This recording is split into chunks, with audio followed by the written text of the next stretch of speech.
All right, good morning, everyone.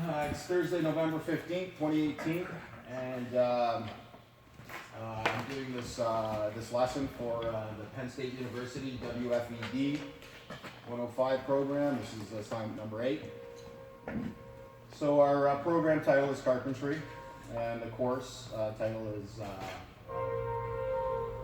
ECL, Estimating, Calculating, Layout, and our unit of instruction is geometry, and our lesson today is on the ellipse.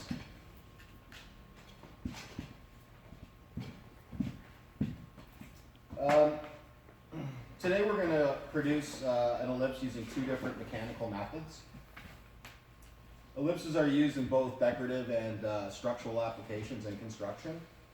By knowing the geometry of ellipses, a worker can easily gain prestige within an employer by developing any size ellipse for job site requirements.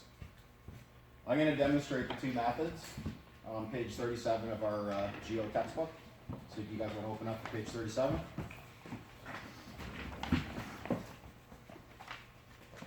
During the presentation, please observe what I do and then sort of copy what's going on in your in-class practicum. You're gonna produce both of these ellipses after the lesson. Okay. So before we get to that, let's sort of just look at the anatomy of an ellipse.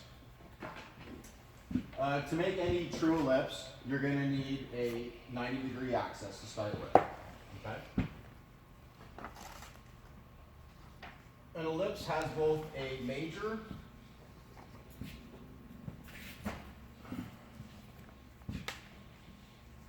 and a minor axis.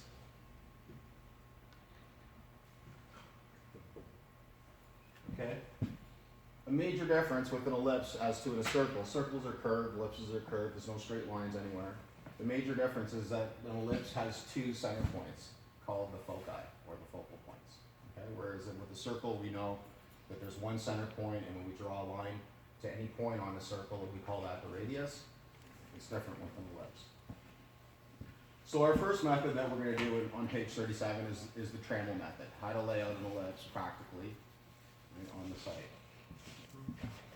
Trammell is basically a story pole. You can use a piece of paper, you can use a stick. The thinner the better for accuracy.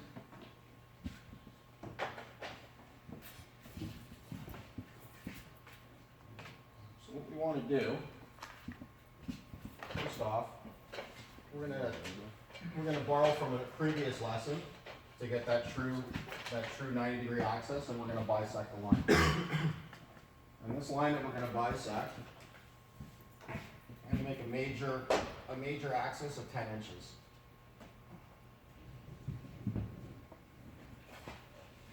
Okay, so to bisect any line and create a 90-degree, we need to get beyond half the distance of the line.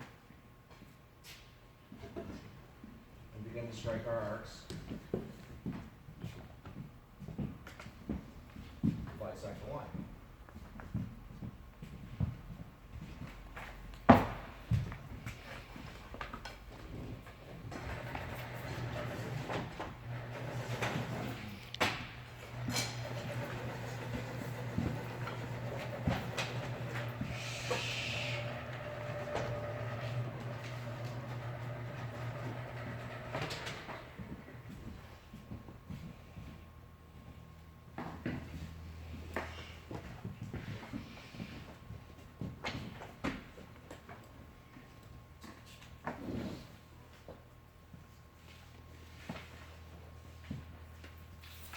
Okay, so for my minor axis, and that's the key point, you have to have a major and a minor axis. Okay. For my minor axis, I'm just going to use 5 inches.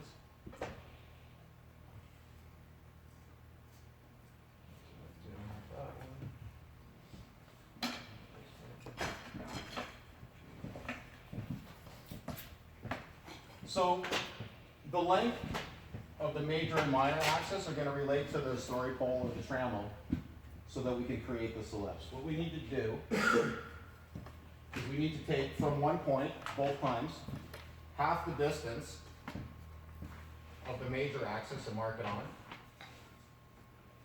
and mark half the distance of the minor axis, all from the same point. Then what we do is we ride these points on the opposite axis. So from the minor axis point, I'm going to ride that along the major, and from the major axis point, I'm going to ride that along the minor. And what we're going to do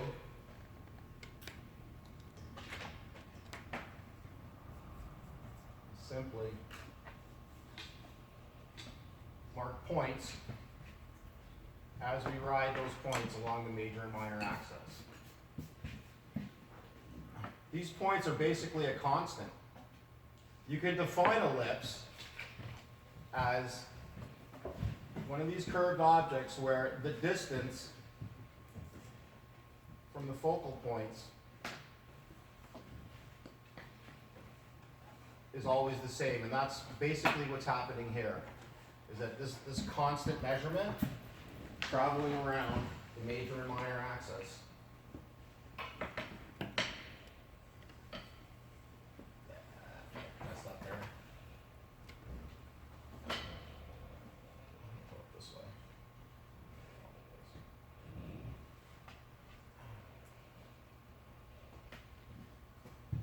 create the ellipse.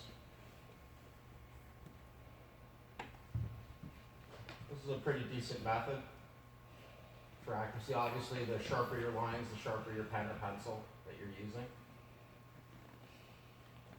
will aid in accuracy. When you get to the sort of the apexes of the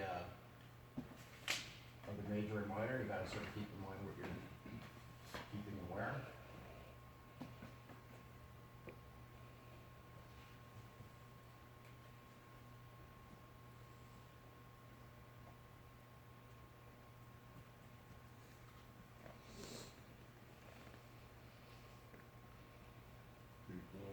Not bad, eh?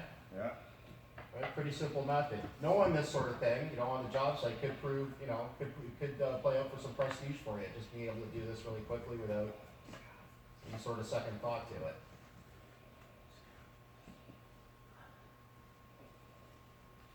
Kind of losing my major and minor here, but working with it.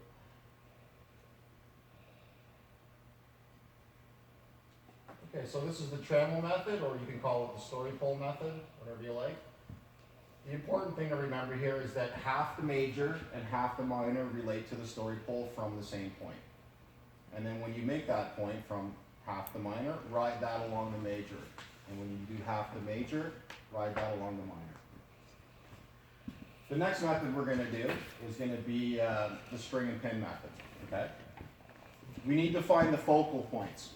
Those two center points for an ellipse to make this one happen. So the way we do that is we simply take half the major axis. So I'll do it on this one here. We're going to take half the major axis, mark that down. Yeah. And we're going to put the point on this is called the co-vertex. There's the vertex and the co-vertex, when it comes to the endpoints of your major and minor. We're going to put the point on the co-vertex of the minor, and we're going to find the point where half the major axis is marked in, and we're simply going to identify those points. There's one, and there's two. So I'll do that practically over here. I'm going to strike a effective plane, straight line. And I'm going to identify it to 10 inches in length, like our first one. One, there's two.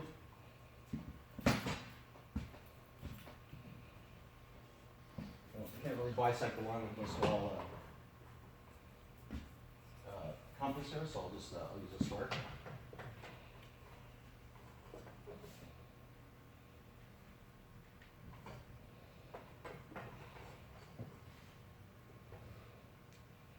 Still get our 90-degree axis.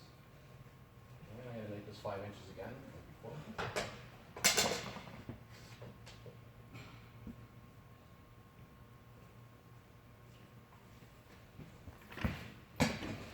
Like before, I'm going to mark half the major. And I'm going to take that point from the co-vertex and I'm going to establish it on the major axis. You can only establish the focal points on the major axis. It won't work any other way.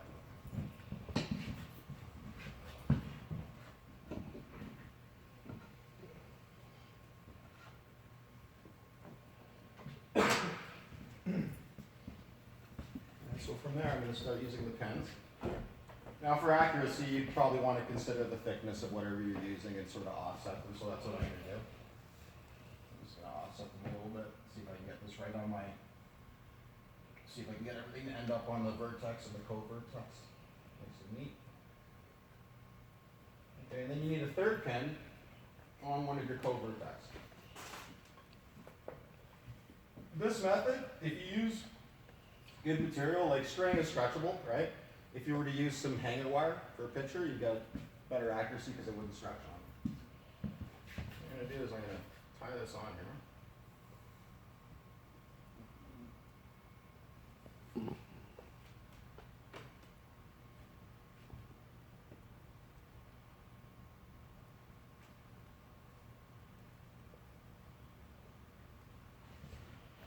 What we need to do is we need to remove the pin from co-vertex.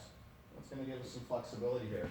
And again, an ellipse is defined as an object where the distance from each focal point is always the same no matter where you go from the ellipse. You're going to add up the two sums and it will always be the same sum.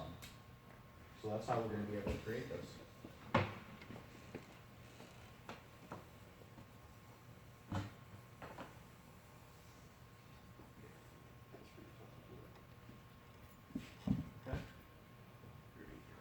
String and pin method.